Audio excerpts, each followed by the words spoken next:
Peggy 18. Amalur is changing. Magic, once lost to the mortal races, has returned to the world. This is the age of Arcana. Order is giving way to chaos and destruction, and the Fate Weavers know that there are none in this world fated to save it. But hope lies in one who has already died, a hero who will embark on a quest to reshape the fate of the world. The legend begins in the Well of Souls, when gnomish scholar Fomerus Hughes finally succeeds in his attempts to restore life to the dead. The pursuit of immortality. You're the only proof of what we've achieved here. The hero's search for answers leads to the Fate Weaver Agarth, who sets the hero on a treacherous journey to discover the truth. Fate's weave is always hard to see, but your path is yours to determine. Along the path to find truth and meaning, the hero will encounter a number of factions that want to enlist the aid of the Fateless One.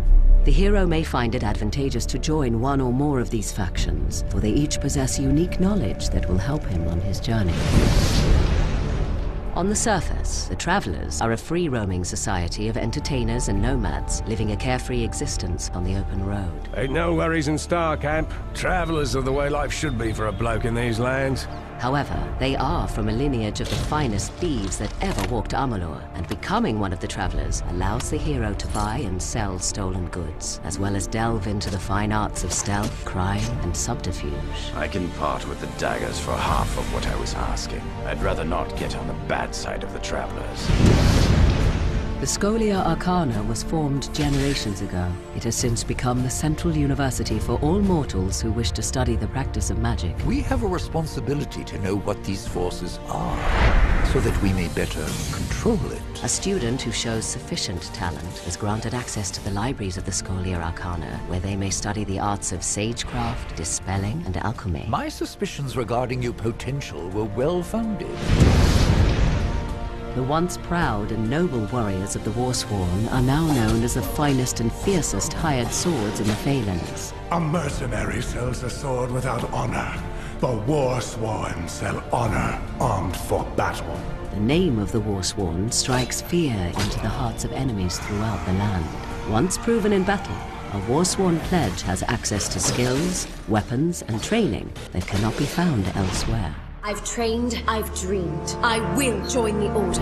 Amalur is host to more than just mortal man and their factions. The world is riddled with other races with numerous alliances, from the studious gnomes to the immortal Fae. Long ago, the Fae split into two courts, each with many houses. In the Summer Court, the House of Ballads is the keeper of songs and lore. The house ensures those defining tales are never forgotten. In these dark times, a hero is needed to relive the tales of old and continue the song. Meanwhile, in the Winter Court's House of Sorrows, few follow the old ways, and for the first time in living memory, the House of Sorrows will welcome an outsider into their ranks. It is not a simple task I ask of you. We need someone who understands that. But even the immortal Fae are helpless against the forces that are rising in Amalur. A twisted new sect from within the Winter Court, the Tuatha. The Tuatha grow in power, driven by their strange new god toward the destruction of all mortal life. They are warriors, priests, and zealots who worship the god under the mountain and obey only Gadflow, their malevolent leader. For the first time in the history of the world, Fae have marched to war against the young races, and after a long decade of conflict, it seems that the Tuatha will emerge victorious. The rise of magic has upset the balance in Amalur, and the world teeters on the brink of chaos. Death has freed the hero from the bounds of fate, but there is a treacherous journey ahead for the Fateless One. With divided factions and warrior insurgents with their own agendas, the escalation of pure evil in the war-torn land will challenge and ultimately shape the hero's destiny.